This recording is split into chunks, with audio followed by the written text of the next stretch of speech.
into this first study with me video, I thought it would be nice to kind of include you in my herbal and fungal and seaweed wildcrafting studies and share a bit of what I've been intrigued by lately.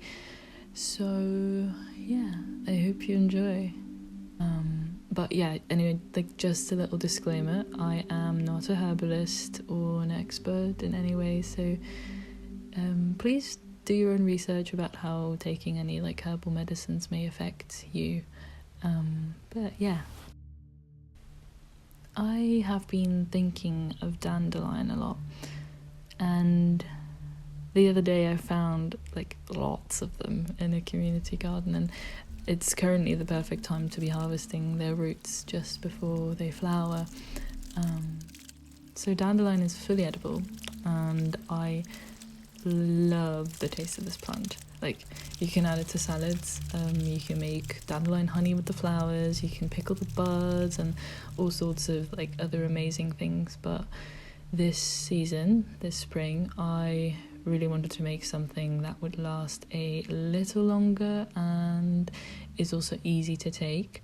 I'm not usually particularly fond of tinctures, which are an alcohol-based medicine, so I thought I would try making a glycerite, which is also often seen as like an alcohol-free tincture equivalent, basically. And you can find it online. So my idea was to make like a fluid extract of the dandelion root. The root itself, it tastes very earthy, makes a really delicious like caffeine-free coffee substitute. I really like the taste, but some people find it quite bitter and unpleasant tasting. But yeah, I've been doing some research on what dandelion root is generally used for in herbalism, and the bitterness of it is basically the herb itself is called a bitter because it's supposedly like liver supporting, in the sense that it helps the digestive system by triggering the release of digestive enzymes. So basically, dandelion as a whole is a digestion supporting herb. And if you practice or are intrigued by like intuitive herbalism, I recommend spending a lot of time around plants, like meditating with them or observing how they pop up in your dreams. I was dreaming a lot about dandelion roots, and I think in a way all wildcrafting I do starts with a seed or like a curiosity, you know. And in this case, it was this dream of these dandelion roots. And sometimes it's also as simple as like simply noticing a plant a lot, so almost in a strange way, where you start to become really aware of the presence of a plant in your direct environment. And this could be in a digital sphere too, if you're not really outdoors a lot, if you're not like around plants in a natural like environment. It can be in a digital environment too, like if you keep seeing things about dandelions or, you know, for example, or any other plant, I suggest you start just like looking into it a little bit, because it could be a sign, you know. It could be that in some way that plant is reaching out, or you might benefit from knowing it a bit more intimately.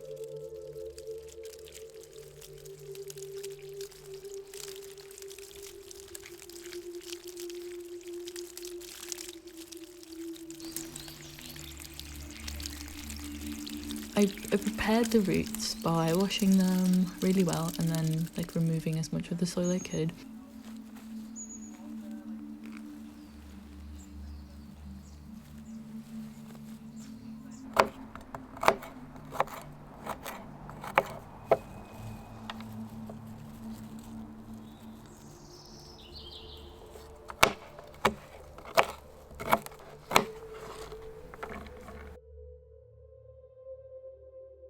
And then I roasted them until they were like nice and dry, and they're quite easy to crush. You can kind of do it with your hands and it sounds really nice. But yeah, I used the pestle and wanted to crush them into a bit of a ground root powder, which looks and smells honestly quite a lot like ground coffee.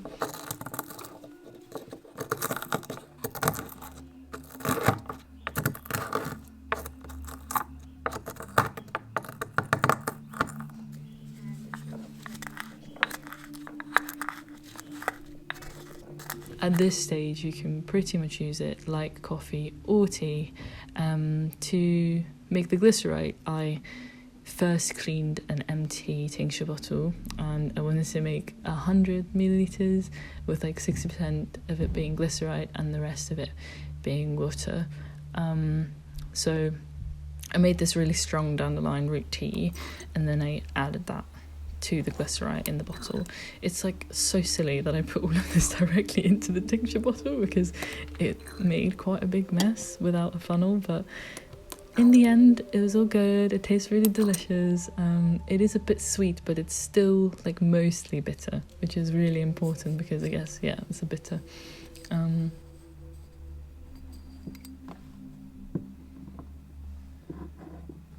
Yeah, and then the leftover bit that I had, I just made like a lovely, nice, milky dandelion root coffee. And it's pretty much how you would make like a latte, you know? But instead of the ground coffee, you would use ground dandelion root.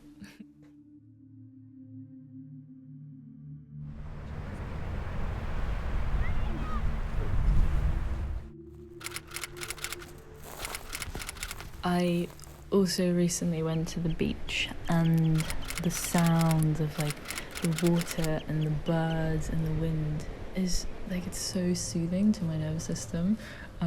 Except if the wind's like super cold, you know, that's anything but soothing. But it was really nice to go to the beach, and I ended up picking some bladderwrack, which is sometimes called sea wrack or rockweed, and it's just a rather common brown seaweed that you can find all year round.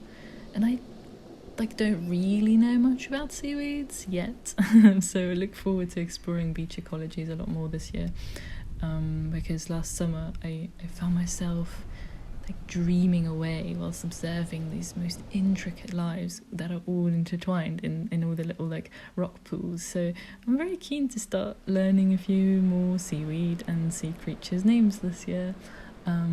But yeah, I ended up making a pickle with the bladderwrack, which is quite a nice way to enjoy and preserve seaweeds apart from like drying them. So yeah, it made me really happy.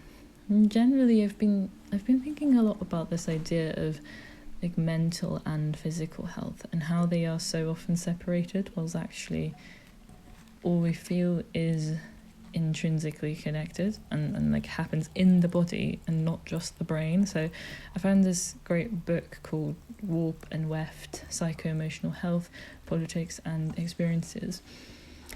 I've only read about half of it, but I'm really learning a lot about what it means to like decolonize mental health and trauma, like reframed in a more holistic, radical context, because we aren't like sealed off units, you know. Struggle is so often individuated, whilst actually it's more caused by systemic injustice, and like we as individuals can never face that completely alone, you know, no matter how much bloody therapy we get. So our healing, it needs to in some way sit within a wider practice of collective care. But yeah, that can mean something different to everyone depending on where they live or like the accessibility and needs in the community. But I think just this awareness of that and how much work there is still to be done so that trauma is no longer actually commodified, you know, whilst we pay for therapy, that kind of makes trauma a commodity. And like a greater healing can only take place if that isn't really the case, or if there's just a generally more awareness of the structural like inequalities that cause like mental health difficulties and pain and like experiences. Like the book actually explains why mental health isn't even a good term. It's more helpful to use psycho-emotional health, for example. But anyway, I really recommend this book, and I found it quite exciting. There's some questions that I want to just leave here before I end the video. So yeah, what is it that you truly care about? What is it that you want to be committed to? And how is your day-to-day practice aligned with your vision for justice and collective healing? And they're obviously huge questions and not like it's not up to us as individuals to fix these things, but meditating on them and thinking about how we can and where we can, like, to shift our care practices into more community-oriented care. Anyway, I don't know if I was just blabbing on there, but I hope you found that interesting. I highly recommend the book. The audiobook is available for free. I'll put a link in the description of this video. And sending my love. Thank you for watching.